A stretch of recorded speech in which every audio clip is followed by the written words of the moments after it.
आगे। और उसके लिए देखिए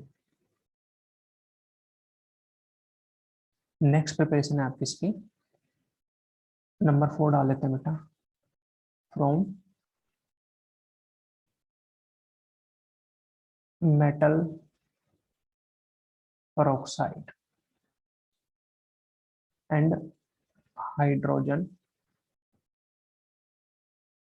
peroxide। देखिए मेटल पेरोक्साइड की अगर मैं बात करूंगा तो मान लीजिए अपने पास है Na2O2। Na2O2 क्या है? Sodium peroxide. अगर आप इसमें वाटर ऐड कर दें, तो यहाँ से क्या होता है कि ये जो Na2O2 है बेसिकली ये Na पॉजिटिव इधर और O single bond O negative negative, ये Na पॉजिटिव इधर। तो वाटर जो है H पॉजिटिव और OH नेगेटिव की फॉर्म में ब्रेक हो जाएगा, और ब्रेक होने के बाद में H पॉजिटिव इसके पास, OH नेगेटिव इसके पास, मतलब अपोजिट चार्ज वाले जो है वो कंबाइन कर जाएंगे। यहाँ से ये बन गया और ये H2O यहाँ से प्रोसीड कर जाएगा। लेकिन कोई नहीं, 3 डाल दो, ये लो भाई 3 डाल दो, नंबर 4 तुम अपने अकॉर्डिंग डालते रहो यार, ये रिएक्शन समझो तुम। तो मैं ये कह रहा हूँ कि जब यहाँ से Na2O2 का हमने हाइड्रोलिसिस किया तो वहां से बनता है आपके पास NaOH बन सकता है, ठीक है, NaOH बन सकता है, साथ में H2O2 बन सकता है। लेकिन हाइड्रोजन पेरोक्साइड को पहले समझते हैं ध्यान से, देखिए इसको देखेंगे बाद में। जब H2O2 की हम लोग बात करते हैं तो H2O2 की स्ट्रक्चर होती है दिस वन, दिस वन। और अगर आप इसको हीट कर दें तो हीट करने का मतलब है यहाँ से एक तो बाहर निकलता है आपके पास H2O प्लस यहाँ से O2, H2 प्लस आपके पास यहाँ से O2।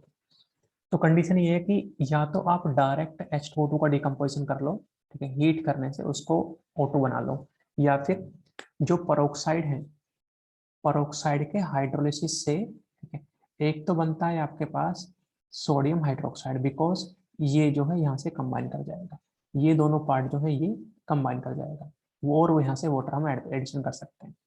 लेकिन अगर मैंने 2H2 यहाँ पे ऐड कर दिया तो एक OH नेगेटिव इधर पहुंच जाएगा और 2H पॉजिटिव यहाँ बचेंगे, 2H पॉजिटिव बचे, एक इधर एक इधर, तो क्या बनना चाहिए यहाँ से H2O2, H2O2। और चूंकि H2O2 जो है, ठीक है, वो क्या होता है फिर से डिकम्पोज हो जाएगी किसमें, ये H2O2 जो है फिर से डिकम्पोज हो जाएगी बेटा, मान लीजिए हाफ O2 और यहाँ से आपका H2O में, हाफ O2 प्लस यहाँ से H2 में। लेकिन यहाँ से एक H2O2 डिकम्पोज होकर एक हाफ O2 और H2 बना रही है। तो नेट रिएक्शन जो होगी यहाँ से, जो नेट रिएक्शन हम लिखते हैं, नेट रिएक्शन वो क्या होगी, नेट रिएक्शन होगी Na2O2, मतलब इस H2O2 की जगह मैं हाफ O2 प्लस H2 लिख सकता हूँ। तो यहाँ से नेट रिएक्शन Na2O2 प्लस एक H2 बच जाएगा इधर, जो कि यहाँ पे एक H2O है। राइट साइड में आप लिख सकते हैं NaOH प्लस यहाँ से हाफ O2, यहाँ से हाफ O2। अब देखिए अगर सब कुछ ठीक ठाक है तो ये रिएक्शन बैलेंस हो जानी चाहिए, क्योंकि यहाँ पे 2 सोडियम और एक्चुअली यहाँ पे कितना बना था, ये 2NaOH, ये भी बनेगा तो 2NaOH ये रहा। तो ये रिएक्शन आपको गिवन होती है जनरली टेक्स्ट बुक में। लेकिन हो क्या रहा है, कोई भी पेरोक्साइड हो जब उसका आप हाइड्रोलिसिस करते हैं या उसकी वाटर से रिएक्शन करवाते हैं तो H2O2 तो आपको एज ए प्रोडक्ट मिलती ही मिलती है, H2O2 को आपको एज ए प्रोडक्ट मिलती ही मिलती है, जो डिकम्पोज हो सकती है, या आप उसको लिख सकते हैं हाफ O2 और H2। अगर आप उसको H2O2 को डायरेक्ट ही ले लें तो उसको हीट कर दीजिए, डिकम्पोजिशन पे आपको क्या मिलेगी, H2O। नाउ नंबर 4 पे प्रिपरेशन है, ठीक है। तो अगर हमें लार्ज अमाउंट में बनाना है, लार्ज अमाउंट में, लार्ज अमाउंट के लिए हम क्या करते हैं, इलेक्ट्रोलिसिस ऑफ, लार्ज अमाउंट के लिए हम करते हैं electrolysis of water.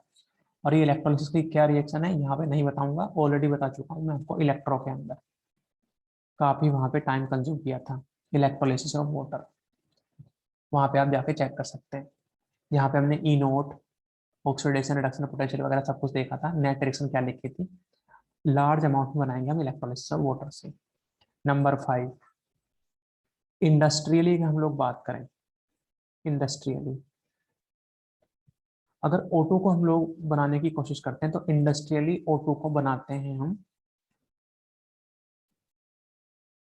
Industrial O2 की जो प्रिपरेशन है, ठीक है, वो करते हैं हम लिक्विफिकेशन से। Liquefaction followed by distillation.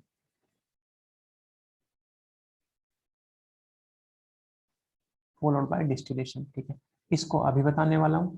ठीक है, क्या है ये लिक्विफिकेशन फॉलोड बाय डिस्टिलेशन। तब तक आप ये कॉपी कीजिए, यहाँ तक कोई दिक्कत है तो पूछ सकते हैं जी। बाकी बोलिए बेटा, बाकी बोलो जी। नितिन, मयंक, डन। बाकी क्या कहते हैं, हो पाया कि नहीं हो पाया? यशवी, और बोलिए बेटा जी। सक्षम, ठीक है बेटा। अच्छा देखिए, मैं ये कह रहा था कि इंडस्ट्रियली जो है गजल, ठीक है बच्चे, अब तीन चीजें होंगी हमारे पास। जनरली हम दो यूज करते हैं, एक तो लैब मेथड, एक तो हम यूज करते हैं लैब मेथड, ठीक है, एक हम यूज करते हैं इंडस्ट्रियल मेथड। दो चीजें हमारे पास, दो ही मेथड हमारे लिए ज्यादा इंपॉर्टेंट हुआ करते हैं। इंडस्ट्रियल मेथड तो ये रहा। जो लैब मेथड है, लैब मेथड आपको मैं बता चुका हूँ, वहां पे लिखा है था कि KClO3 को जब आप हीट करते हैं, ठीक है, KCl प्लस वहां से O2 बनता है, इसको बोलते हैं आप लैब मेथड। Lab method. अब मैं बात करता हूँ यहाँ से इंडस्ट्रियल मेथड की। देखिए, ऐसा ही मैंने आपको बताया था कि लिक्विफेक्शन फॉलोड बाय डिस्टिलेशन। लेकिन लिक्विफेक्शन, उसमें बताया गया था आपको, एयर है, एयर क्या है, mixture of gases, mixture of gases. जैसा कि हमने N2O के लिए पहले एयर को लिक्विफाई किया था, उसके बाद में एयर के दो मेजर कंपोनेंट्स होते हैं। दो मेजर कंपोनेंट्स मतलब कौन कौन से, एक तो होता है नाइट्रोजन, एक होता है आपके पास ऑक्सीजन, अकॉर्डिंग टू परसेंटेज। अब बेटा ये भी गैस है, ये भी गैस है, आप इसको क्या करते हो, पहले लिक्विफाई करते हो। ऑलरेडी बता चुका हूं मैं, नाइट्रोजन क्या बनती है, लिक्विड बनती है, O2 भी क्या बनेगी, लिक्विड बनेगी। यहाँ से दोनों लिक्विड बन गए, जो N2 और O2 है वो क्या बन गए आपके पास, लिक्विड। लिक्विड। फिर क्या करते हो आप, इसको डिस्टिलेशन। डिस्टिलेशन का क्या मतलब है, या फिर मैं इसको फ्रैक्शनल डिस्टिलेशन बोल सकता हूँ। तो उसमें हमने किया था इसको फर्दर हीट। हीट, तो हीट करने पे जिसकी वेपर आसानी से बन जाएंगी वो गैस पहले बाहर निकल जाएगी, जिसकी वेपर्स पहले बन जाएंगी, या कम टेम्परेचर पे जिसकी वेपर्स बनेंगी पहले बाहर निकलेगी, दोनों गैस हो जाएंगी आपके पास सेपरेट। तो यही रीजन है कि लिक्विफिकेशन पहले हम कर लेंगे किसका, एयर का। उसके बाद में फ्रैक्शनल, मैंने केवल डिस्टिलेशन लिखा है, आप इसको जनरली क्या लिख सकते हो, फ्रैक्शनल डिस्टिलेशन, क्योंकि ये ऑलरेडी मैं आपको बढ़ा चुका हूँ कहाँ पे, N2 की प्रिपरेशन, जो कि क्या थी, इंडस्ट्रियली N2 को बनाया गया था, तो वहां से O2 के साथ साथ या फिर N2 के साथ साथ O2 भी क्या बन सकती है, इंडस्ट्रियल स्केल पे। तो क्या है ये, फ्रैक्शनल डिस्टिलेशन। अब यहाँ तक मुझे बताओ कि इंडस्ट्रियली जो O2 को हम बना रहे हैं, ये पॉइंट आपको क्लियर हो पा रहा है कि नहीं, पहले इसका रिप्लाई करिए सभी लोग वन बाई वन, कि ये हम पढ़ चुके हैं कि नहीं पढ़ चुके, बोलिए बेटा, क्या ये हम पढ़ चुके हैं क्या, या नहीं पढ़ा?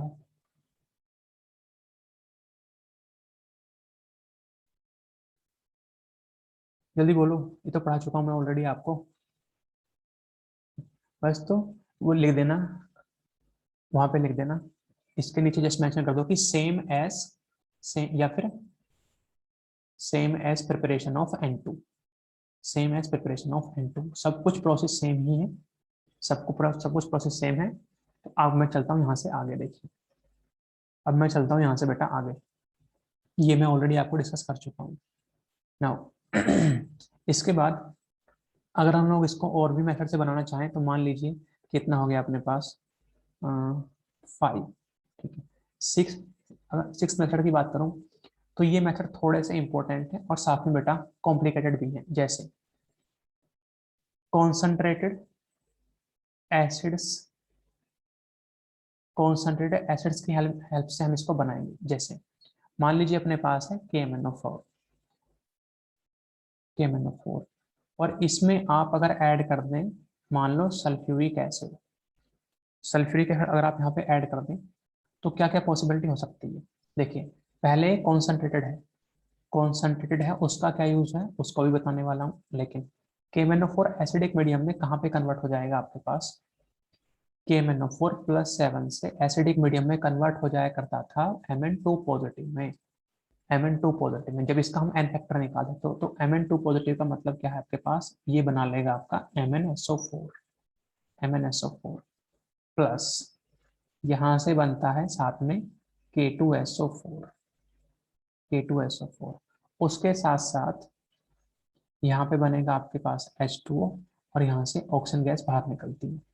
देखिए क्या हुआ एक्चुअली कि बेटा अगर मैं इस रिएक्शन को थोड़ा शॉर्ट करके लिखता हूँ तो कंडीशन ये है, यहाँ से MnO4 नेगेटिव और यहाँ से क्या है मीडियम एसिडिक मीडियम। अब ये क्या रिएक्शन होती है उसको हम समझेंगे और फिर इसको कंप्लीट कर सकते हैं सिंपली। देखिए MnO4 नेगेटिव में जो Mn7 पॉजिटिव है, ठीक है, वो किस में कन्वर्ट होता है आपके पास Mn2 पॉजिटिव में। तो यहाँ से 5 इलेक्ट्रॉन एक्सेप्ट कर लिया, 5 इलेक्ट्रॉन एक्सेप्ट कर लिया, लेकिन 5 इलेक्ट्रॉन एक्सेप्ट करने के बाद जो Mn7 पॉजिटिव था वो आया कहाँ से था, MnO4 नेगेटिव से वो आया था यहाँ से। तो मैंने इसको एज इट इज मेंशन कर दिया। अब बाकी सब तो बैलेंस है, बात आती है ऑक्सीजन की। ऑक्सीजन को बैलेंस करने के लिए 5 electron plus MnO4 negative Mn2 positive बेटा जी प्लस यहाँ पे हमने 4 H2O ऐड कर दिए, 4 H2O ऐड कर लिए। आफ्टर दैट जो H2O से बैलेंसिंग में गड़बड़ हुई वो किसकी हुई, हाइड्रोजन की। तो हाइड्रोजन को बैलेंस करने के लिए हमने यहाँ पे Mn2 positive 4 H2O 4 water molecule add किए थे, तो यहाँ से 8H पॉजिटिव हम इधर ऐड कर देंगे। अगर कुछ भी कोई गलती नहीं हुई तो ये रिएक्शन यहाँ पे बैलेंस हो गई होगी, मतलब यहाँ पे कोई कमी नहीं रह गई है। तो कितना चार्ज है यहाँ से 8 पॉजिटिव और यहाँ से कितना चार्ज है 6 नेगेटिव, 2 पॉजिटिव बचा, यहाँ पे कितना 2 पॉजिटिव। तो ये बैलेंस केमिकल इक्वेशन है। इसका मतलब इतनी तो इन्फॉर्मेशन हमारे पास है कि एसिडिक मीडियम में ये Mn2 पॉजिटिव बनाता है प्लस वाटर मॉलिक्यूल बनाता है। तो Mn2 पॉजिटिव बनाता है साथ में वाटर मॉलिक्यूल बनाता है। तो बेटा जो H पॉजिटिव आपने यहाँ पे ऐड किया है, जो मीडियम आपने यहाँ पे यूज किया है, वो हमें ठीक है SO4 2 नेगेटिव भी बना के देगा, SO4 2 नेगेटिव वो बना के देगा। और जो K पॉजिटिव यहाँ से बचा हुआ है वो K पॉजिटिव इसके साथ कंबाइन कर लेगा। तो यहाँ से एक प्रोडक्ट ये भी बनता है दैट इज K2SO4। लेकिन सबसे बड़ी प्रॉब्लम है कि O2 कहाँ से आया, O2 कहाँ से आया, सबसे बड़ी जो मुश्किल है इस रिएक्शन में O2 कहाँ से आया। O2 के बारे में इंफॉर्मेशन मैं अभी देता हूँ आपको, तब तक इसको कॉपी करके इसका क्वेश्चन को सोचने की कोशिश करो, इसका आंसर फाइंड करने की कोशिश करो, ठीक है, कि O2 यहाँ से कहाँ से रिलीज हो सकता है। जरा कॉपी करके मुझे रिप्लाई करो। देखिए बोलो यहाँ तक कॉपी हो पाया कि नहीं, मैं बोलिए।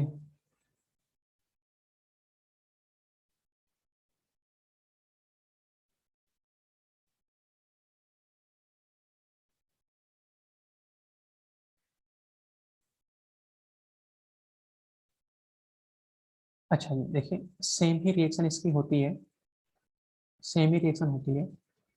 आप मान लीजिए कि KMnO4 के जैसी रिएक्शन मिलेंगी आपको देखने को, ठीक है, पोटेशियम डाइक्रोमेट, क्योंकि वो भी क्या होता है,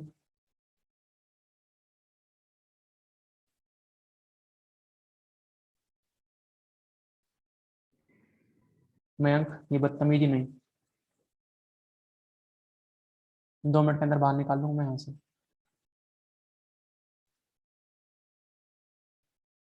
KMnO4 के जैसी ही रिएक्शन होती है तो फिर हुआ कैसे ये,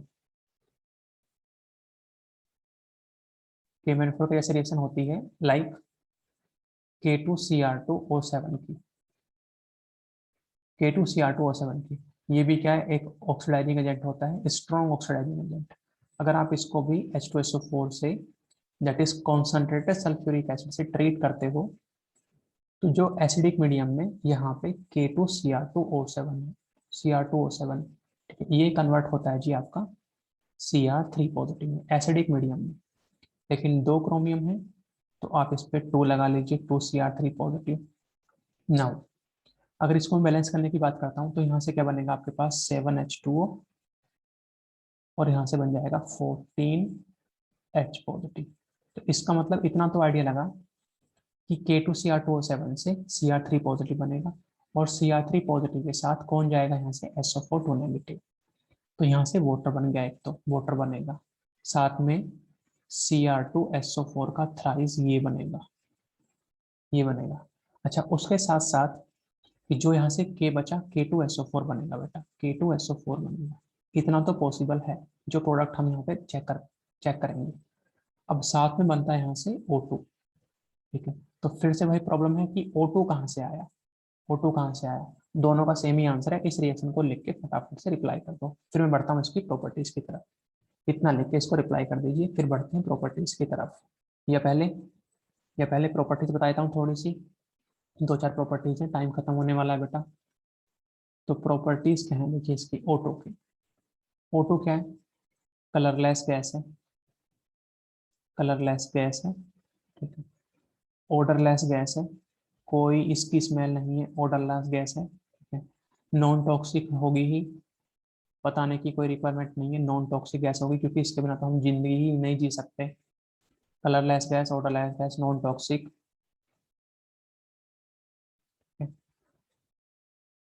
जो O2 है, O2 है combines with combines with all metals, सभी मेटल, जितनी भी हमारे पास मेटल है सभी के साथ ये कंबाइन करती है, दो मेटल को छोड़ के, एक तो Au और एक Pt।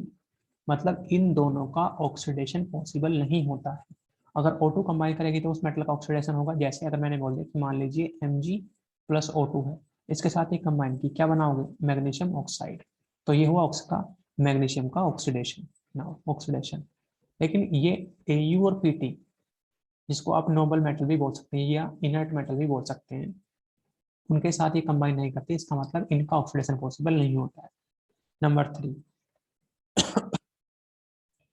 ये जो यहाँ पे ऑक्साइड बन रहे हैं, ठीक है, ऑक्साइड जो फॉर्मेशन है, ऑक्साइड फॉर्मेशन जनरली होता है, ये होता है आपके पास जनरली एक्सोथर्मिक, जनरली होता है एक्सोथर्मिक। मतलब जब ऑक्साइड बनता है तो वहां से हीट जो है बाहर निकलती है, हीट यहाँ से बाहर निकलती है, लेकिन लेकिन समटाइम्स एनर्जी की रिक्वायरमेंट भी होती है। कभी कभी एनर्जी की रिक्वायरमेंट भी हमको ऑक्साइड बनाने में यूज होती है एनर्जी। कहाँ यूज होती है बताने वाला हूँ, तब तक इतना कॉपी कर लो और रिप्लाई करो। 10th क्लास में हम पढ़ते थे कि मैग्नीशियम रिबन को, चेक करो ध्यान से जरा, मैग्नीशियम रिबन को हम बर्न करते थे इन प्रेजेंस ऑफ ऑक्सीजन, और क्या बनता था वहां से, MgO, magnesium oxide. Magnesium ribbon को एक टोंग की हेल्प से पकड़ के ऑक्सीजन की प्रेजेंस में बर्न करते थे, मैग्नीशियम ऑक्साइड बनता था। 10th क्लास की ये एक्टिविटी है, that is chemical equation and reactions में। नाउ मैं कह रहा हूँ कि ऑक्साइड फॉर्मेशन, ऑक्साइड तो ही बना, लेकिन ऑक्साइड फॉर्मेशन जनरली क्या होते हैं, एक्सोथर्मिक, एक्सोथर्मिक। लेकिन फिर भी हमें ऑक्साइड फॉर्मेशन में इसको हीट करना पड़ता है। ऑक्साइड का जो फॉर्मेशन है जनरली एक्सोथर्मिक होता है, लेकिन हमें फिर भी यहाँ से हीट करना पड़ता है। और अगर हम हीट करते हैं तो रिएक्शन क्या होनी चाहिए आपकी, एंडोथर्मिक, एंडोथर्मिक। उसका रीजन ये है क्योंकि हीट जो आप यूज करते हैं, जो आप हीट को इस्तेमाल करते हैं, वो यूज करते हैं आप O डबल बॉन्ड O, जो कि एक स्ट्रॉन्ग बॉन्ड है, स्ट्रॉन्ग बॉन्ड है, इसको ब्रेक करने के लिए। मतलब मैं ये कह रहा हूँ कि ये पूरी रिएक्शन जो है, ये पूरी रिएक्शन एंडो है या एक्सो है, उस पर कमेंट नहीं कर रहे हैं, उसको छोड़ देते हैं साइड में। जो जैसे मान लीजिए MgO यहाँ से बना, मैग्नीशियम ऑक्साइड यहाँ से बना, उसका फॉर्मेशन जनरली एक्सोथर्मिक होता है, जनरली एक्सोथर्मिक। ये मैं स्टेटमेंट देता हूँ आपको। अब सही है या गलत, इसको पढ़ाऊंगा सॉलिड स्टेट में, सॉलिड स्टेट में। या फिर आपके लिए एक छोटा सा होमवर्क है, ठीक है, कि ऑक्साइड फॉर्मेशन एक्सोथर्मिक होगा या एंडोथर्मिक। उसमें से एक एग्जांपल मैंने आपको दे दिया है कि जब हम क्लास 10th में मैग्नीशियम रिबन को ऑक्सीजन की प्रेजेंस में बर्न करते थे, हीट करते थे, तो मैग्नीशियम ऑक्साइड बनता था। और ये जो हम हीट करते हैं, ये हीट करते हैं बेसिकली ओस डबल बॉन्ड O को, जो कि एक स्ट्रॉन्ग बॉन्ड है, उसको ब्रेक करने के लिए। अब आप मुझे बताएंगे अगली क्लास में कि ऑक्साइड फॉर्मेशन एक्सोथर्मिक होना चाहिए या endothermic. Oxide formation should be exothermic और एंडोथर्मिक, जनरली बात कर रहा हूँ। तो आज डिस्कस करते हैं बेटा इतना ही, और लेक्चर्स आपको जो मिलेंगे, ठीक है, आप क्लास प्लस ऐप में खोला करो, अपना बैच पे जाया करो, और अपने बैच पे जाके वीडियोस में जाया करो, वहां पे आपको डेली लेक्चर मिल जाएंगे, दो दो पार्ट्स में, P1 का मतलब पहला पार्ट, P2 का मतलब दूसरा पार्ट। तो आज भी ये आपको अपलोड करते जाएंगे। चलिए बाकी देखते हैं अगली क्लास में।